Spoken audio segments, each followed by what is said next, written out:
Fala moçada, beleza? Sejam bem-vindos de volta ao nosso curso de construção de algoritmos. Nessa jornada, na aula de hoje, nós vamos aprender sobre tipos de dados. Vamos ver informações importantes que eu tenho certeza que muita gente não sabe ou fica perdido na hora de visualizar e entender. Então, bora para mais uma aula super informativa.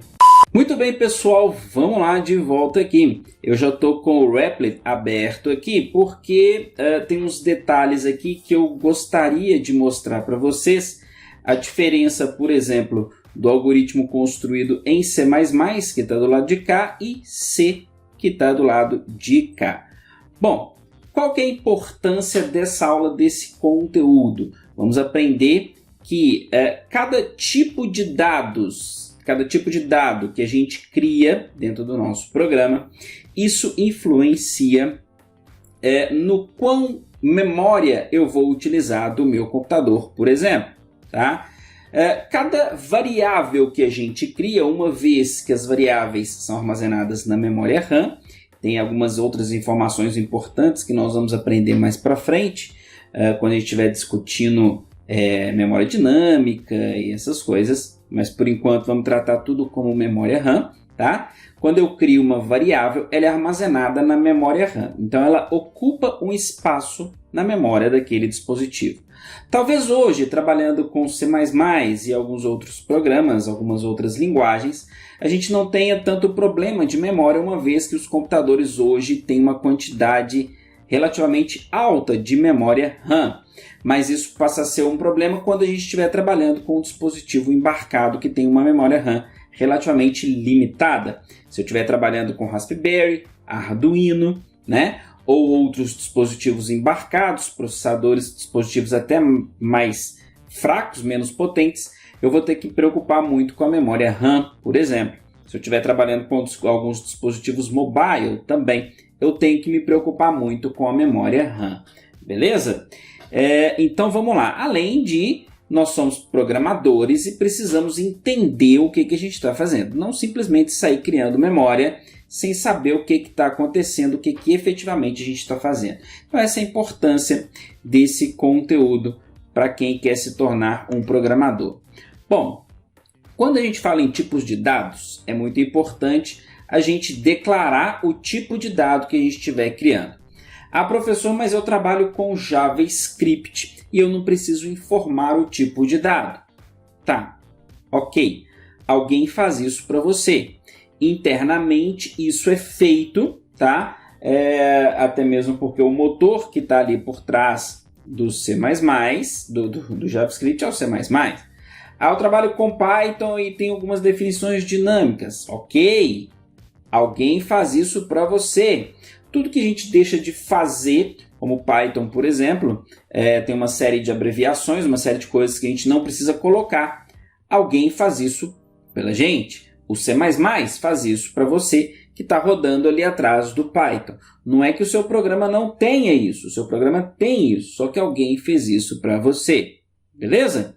Bom, quanto menos coisas eu precisar fazer, quanto mais automatizada forem as coisas, menos controle a gente tem. Lembra-se que é uma balança, beleza? Eu quero ter menos controle e mais facilidade. Eu quero ter mais controle e menos facilidade, tá bom? Então a gente tem que colocar isso na balança. Vamos lá então. Bom, quais os tipos de dados que a gente pode trabalhar aqui em C++, por exemplo, tá? Se a gente for falar de dados primitivos, vamos falar de dados primitivos, nós temos, por exemplo, o tipo int, ele está completando ali, tá? Deixa eu ver como é que ele só está, só o int, que é o tipo inteiro, para números inteiros, tá? Números inteiros com sinal, eu posso trabalhar com números negativos, já a gente vai esclarecer sobre isso aqui. Tem, por exemplo, inteiros sem sinal, que aí vai trabalhar só com números positivos, por exemplo. Mas vamos lá, o tipo base é int. Nós podemos falar aqui que nós temos o tipo float, são os tipos de ponto flutuante, tá? Vamos entender o que é isso. Os tipos double, char e, vamos colocar aqui, por que não, void, que é nenhum valor, tá bom? Ele já até colocou um bool ali para mim. Vamos até falar do bool também, podemos, já que ele deu um spoiler aqui para a gente, que é um tipo booleano. Mas aí a gente começa ali, já falou do string ali, por exemplo, mas a gente já começa a sair da esfera de tipos primitivos. String, por exemplo, não é um tipo primitivo. Se a gente falar para o C, esse cara não vai existir. Ele está somente aqui no C++, tá bom? Então vamos ficar aqui, pelo menos nesses padrões aqui, tá bom? Cada variável de tipo armazena aquele tipo que eu defini determinado. Então, se eu, por exemplo, crio uma variável inteira que eu vou chamar de número, esta variável só vai receber números inteiros, tá bom? Tem uma faixa que daqui a pouco a gente vai discutir isso daqui. Se eu tentar, por exemplo, colocar aqui 10.5, não é um tipo permitido para int, para inteiro. Deixa eu ver se ele me dá aqui, olha, já parei ali e ele já me deu uma sugestão. Tá vendo? Na verdade ele não me deu sugestão, ele está falando qual foi o problema. Conversão implícita de double, valor double para int, tá? Somente do contrário, somente double para int, de int para double, ele não faz essa conversão. Então ele já está me falando ali a sugestão. Esse valor, ele é um valor real que ele precisa ser declarado como tipo double, tá bom? No caso aqui também, eu posso declarar como tipo float, de ponto flutuante. Então, double e float são valores reais, valores que nós vamos usar ponto alguma coisa, 10.5, 0.2, 0.27, tá bom? Peso, por exemplo, se esse aqui fosse peso, altura, né? 37.5, tá bom? Temperatura, esses valores são do tipo float, tá? Ponto flutuante, float ou double, a diferença está no tamanho, na faixa que nós vamos entender daqui a pouco, tá? Então nós já falamos do tipo inteiro, ok? Vou colocar aqui, int, são valores deste tipo, negativos também para o inteiro, tá?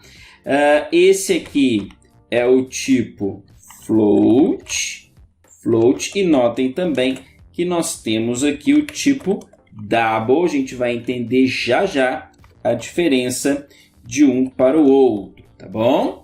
Calma que a parte mais informativa da aula ainda não chegou. Nós temos também como tipo primitivo o tipo char. O que é o tipo char? É o tipo caractere, certo? Então vamos colocar aqui, caractere, ok? E ele vai armazenar um caractere, um símbolo, uma letra qualquer. Pode ser um número, por exemplo, o número 8, pode, desde que ele seja armazenado ali com aspas, para se tornar um caractere e não um valor numérico, tá bom? Então, por exemplo, estas variáveis, int com o valor, int com o valor 8 e caractere com o valor 8 são diferentes.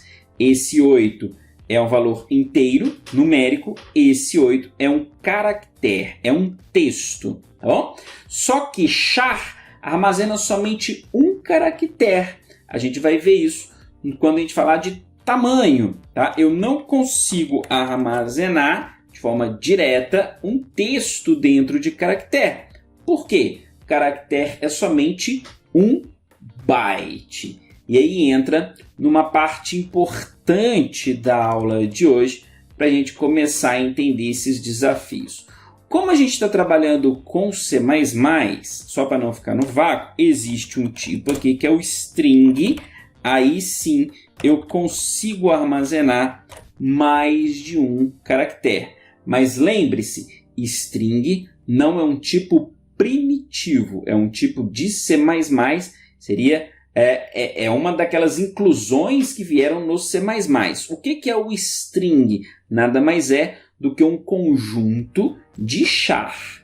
Essa string aqui, ó, Bruno, é a mesma coisa, esse string com o nome Bruno, é a mesma coisa de eu fazer isso aqui. Isso aqui é um array, tá? Aí agora eu posso armazenar assim, ó. Ó, tá vendo?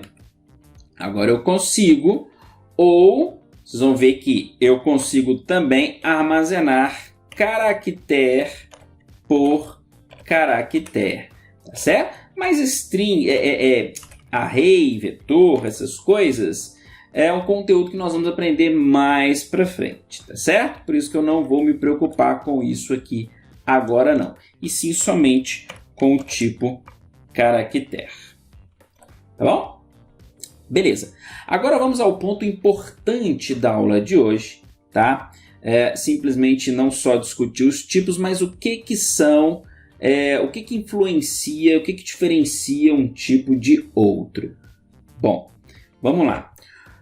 O tipo int, quando eu faço isso aqui, ó, significa que o meu programa vai criar uma variável na memória RAM chamada numInt. E essa variável vai ocupar um espaço nessa memória. Qual que é o espaço que essa variável vai ocupar? No caso do int, certo?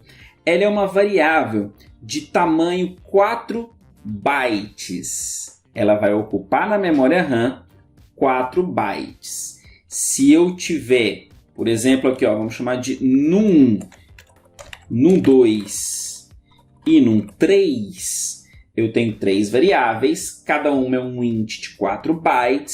Só para as variáveis, eu estou gastando 4, 8, 12 bytes, tá bom? Na memória RAM para armazenar aqueles valores. Como que eu cheguei a esse valor? Olha só, se a gente usar aqui, ó, por exemplo, cout, eu vou usar uma função aqui do C++, que é o sizeOf. O sizeOf permite, vai retornar para a gente o valor, o tamanho daquela variável. Por exemplo, se eu pedir aqui, ó, sizeOf de num1, ainda vou dar aqui um endline para finalizar a linha, ele não vai imprimir vamos mudar até o valor aqui, ó, ele não vai imprimir o valor da variável, ele vai imprimir o tamanho da variável. Então vamos rodar aqui o nosso programa e olha aqui, ó, tamanho 4. 4 o quê? Bytes. Beleza? Ok? Bom, se eu aumentar aqui, por exemplo, o valor para 1000 e rodar novamente o nosso programa, não vai mudar nada, porque o tamanho da variável é sempre 4 bytes. Beleza? Independente do valor que eu coloque aqui, mesmo se eu colocar um valor negativo, rodar, ele continua informando que é uma variável de 4 bytes. Mas o que é isso, Bruno? Vamos esclarecer, pessoal. Aqui a gente tem que esclarecer, por isso que eu já deixei o Excel prontinho aqui pra gente. Tá certo? Vamos lá. Vamos à parte importante aqui, ó, interessante. Sabemos que 1 byte equivale a 8 bits, certo? Eu preciso de 8 bits para formar um byte. E o que é isso? Por exemplo, vamos aqui, ó, 1, 2, 3, 4, 5, 6, 7, 8, só formatando aqui, ó. Se eu colocar aqui, ó, 8 bits valendo 0, isso aqui equivale, por exemplo, ao valor numeral, vou colocar sem o igual aqui, ó, 0, tá? Todos os bits, só o último bit valendo 1, isso aqui equivale ao valor 1, ok? 10 equivale ao valor 2, 11 equivale ao valor 3, 100 equivale ao valor 4, 101 equivale ao valor 5 e assim por diante. 110 equivale ao valor 6, 111 é o valor 7 e 1000 é o valor 8. E assim por diante. Isso aqui tem uma lógica, eu não tirei isso da minha cabeça, eu não inventei isso aqui não. E eu posso mostrar isso para vocês, caso vocês queiram, na próxima aula. Coloquem nos comentários aí se vocês querem que a gente faça aquelas operações ali para vocês entenderem de onde eu tirei, de onde saíram aqueles bits ali. Um bit, vamos lá, tem mais informação aqui pra gente. Um bit só pode ter dois estados. Então tem, sem o acento ali mesmo, ó, dois estados, que são 0 ou 1. Então um bit, cada espaço desse aqui, ó, pode estar ou somente 0 ou somente 1. É uma representação, a gente pode entender como aceso e apagado, ligado e desligado, 0 ou 1, tá?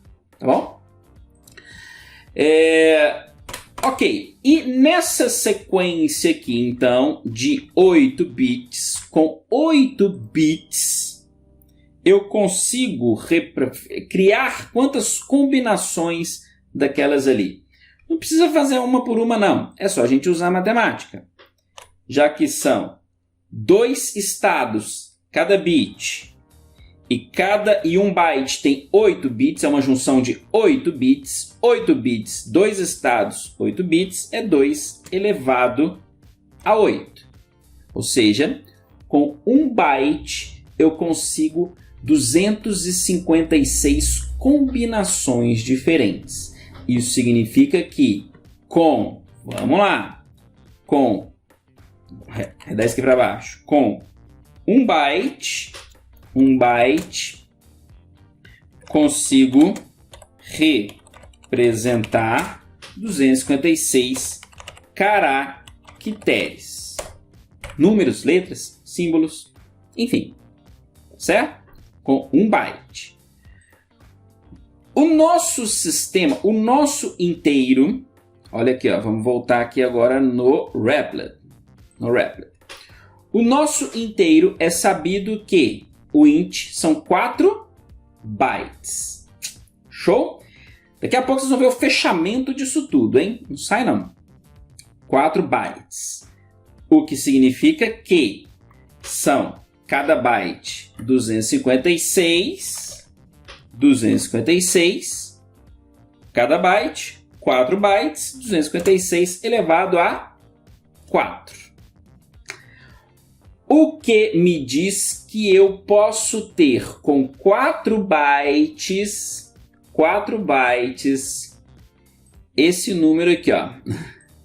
Temos que formatar ele aqui, ó. Número, vou colocar aqui, ó, para ficar mais fácil a gente ler aqui, ó.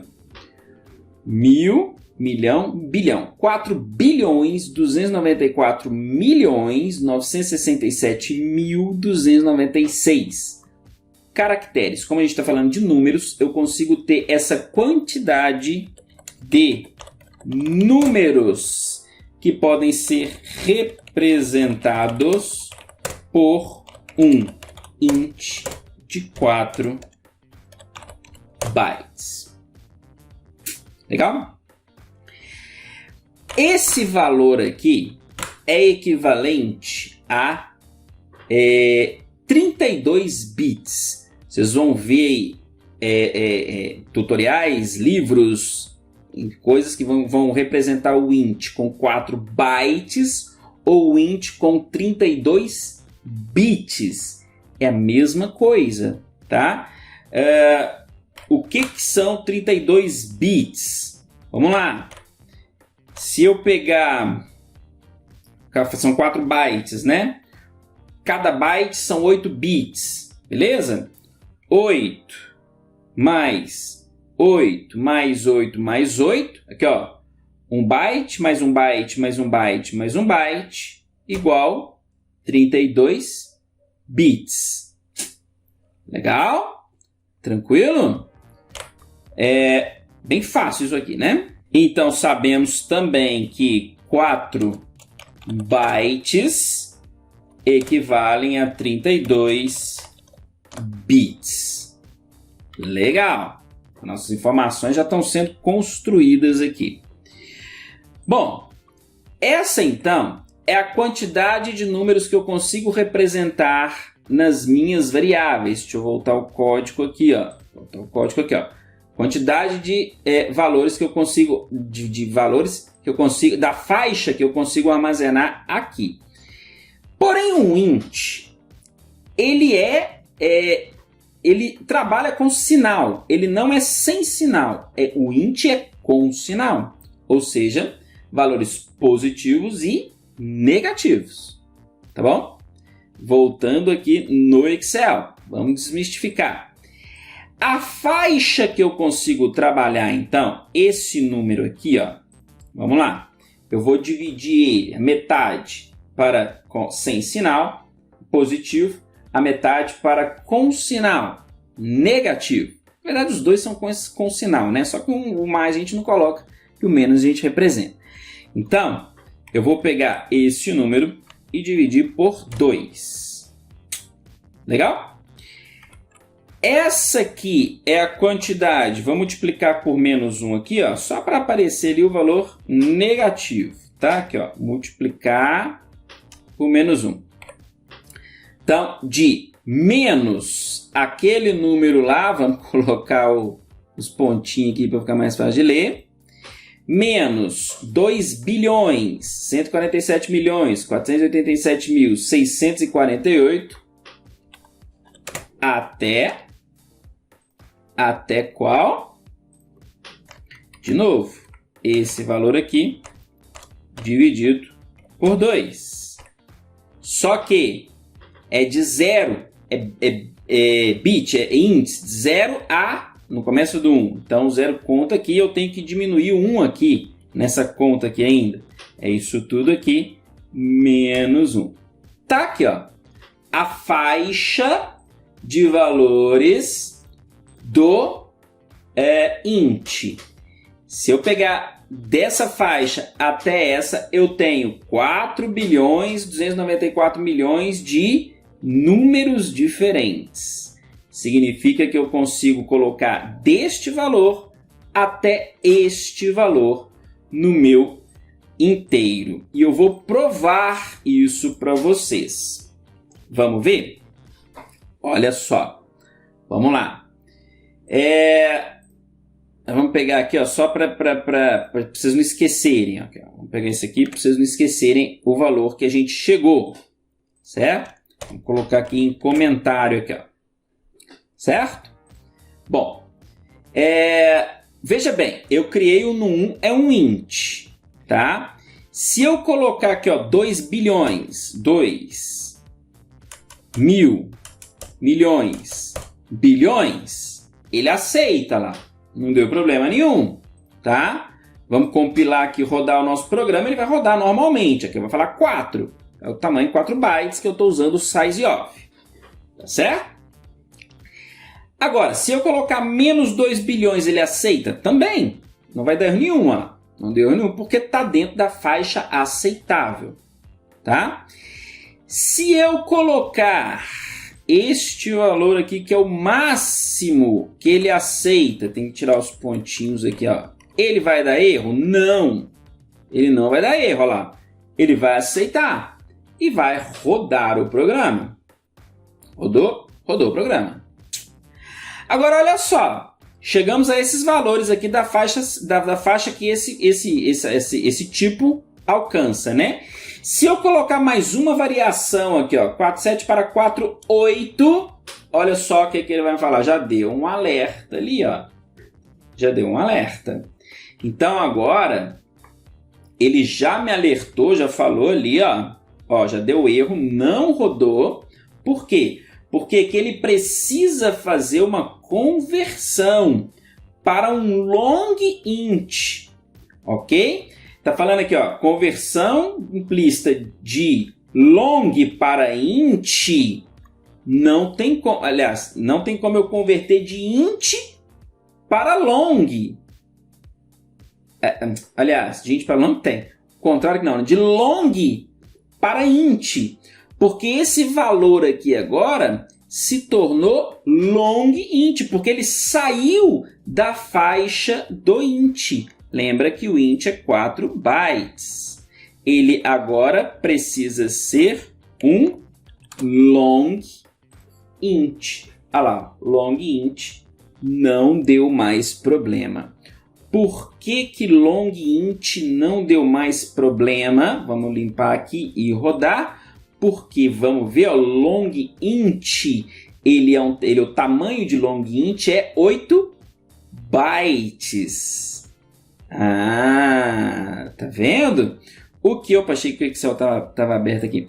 O que nos leva aqui é que temos que calcular isso tudo aqui de novo, porque nós fizemos o cálculo com 4 bytes. Certo, pessoal? Então, já que agora nós vamos trabalhar com 8, que, ó, ixi, até estourou o tamanho aqui do campo, né? Ó, 8, agora eu só mudei o cálculo aqui, tá vendo? Ó, 256 elevado a 8, a gente sobe a faixa, tá certo? Agora aqui, ó, 8 bytes, que é igual a 64 bits. Então, aqui agora eu estou trabalhando com long int, o valor de 8 bytes, que agora eu tenho dessa faixa até essa faixa. Tem que recalcular ali um pouquinho, né? Tirar ali, deixa eu ver, tem que tirar um ali, mas enfim, só para vocês entenderem que como que aumentou a faixa. Simplesmente aqui também tem que mudar, né? Deixa eu deixar tudo com 4 aqui, pessoal, para vocês entenderem, para não misturar, tá? Para não misturar. Mas vocês entenderam aqui por que ele mudou a faixa. Opa, fechou aqui, achei que estava aberto de novo. Por que ele mudou a faixa? Porque ele passou, agora ele saiu, ele não consegue mais armazenar como int, porque o int é de 4 bytes, 32 bits, ele precisa usar uma variável que ocupe um espaço maior na memória RAM para ser armazenada. Legal, pessoal? Show de bola? Então vamos lá. Vamos continuar aqui que a aula hoje tem mais um tempinho aqui. Bom, assim como eu tenho variáveis int que são maiores, eu também tenho variáveis int que são menores. Por exemplo, se a gente usar unsigned int. Unsigned int é um inteiro sem sinal. É um inteiro, uma variável de 16 bits, tá? Ou seja, eu não consigo armazenar números negativos na variável unsigned int. Ele nem alertou ali, mas é uma variável que é um inteiro sem sinal, certo? Agora, se eu colocar o short aqui, ele vai alertar, ó. Short, deixa eu ver. Short int, aí, ó, alertou, tá vendo? Unsigned short int, aqui eu tenho uma variável de 16 bits. Tá legal, pessoal? Explicando o float e o double. Então, olha só, se eu criar um float num, vamos colocar um valor real aqui, por exemplo, 10.5, qual que é a diferença de um para outro? O float é de 32 bits, se não me engano, 4 bytes. 32 bits, 4 bytes. Lembra aqui? Aqui, ó o cálculo. 32, 4 bytes. 1 byte, mais um byte, mais um byte, mais um byte, mais um byte. 4 bytes, 32 bits. Tá certo? Então, o float é de 4 bytes, 32 bits, tá? O double é de 8 bytes, 64 bits. Aqui, ó, olha lá, 8 bytes, 64 bits. O que significa que a faixa de valores do double, ela é muito maior, ela é o dobro do que a faixa do float. Ah, mas eu vou usar double para tudo. Não tem necessidade. A gente viu aqui, ó, que essa variável ela ocupa 8 bytes na memória. Se eu estiver trabalhando com um dispositivo embarcado, isso é muita coisa. Então, para que eu vou criar isso aqui, já que eu estou colocando um número ali que pode ser armazenado em float? E aí eu vou gastar somente 4 bytes da minha memória. Tá legal? Essa diferença de double para float. Temos também o tipo char. Vamos ao tipo char. O tipo char, ele é o tipo caractere. Caractere. Cada caractere, olha aqui, ó, nome, eu tenho a letra B. Cada caractere, tá, é um byte, tá certo? Se eu tiver uma variável char, ela vai ocupar um byte na memória RAM. Quando a gente trata de arrays, por exemplo, se eu falo que nome ele tem tamanho 5, significa que aquela variável nome, ela tem 5 posições, cada uma recebe um char. Então eu posso fazer isso aqui agora, ó, tá? Ou seja, eu armazenei 5 caracteres dentro do char, tá certo? Só que aqui, como é char, eu tenho que ali não é string, né? Eu tenho que armazenar um caractere em cada posição do meu array, tá certo? Aqui, ó, Bruno, então, rodando aqui agora o meu programa, ele vai falar que o tamanho de nome é 5 bytes, porque eu tenho 5 caracteres armazenados nele. Tá? Eu poderia ter até menos de 5 caracteres, mas ele estaria ocupando aqui os 5 caracteres, que é o tamanho que eu defini aqui, certo? Mas isso é um assunto para quando a gente estiver aprendendo arrays, tá? Arrays. Por enquanto, vocês vão ficar somente com um caractere ali dentro do char. Então, char serve para a gente armazenar caracteres.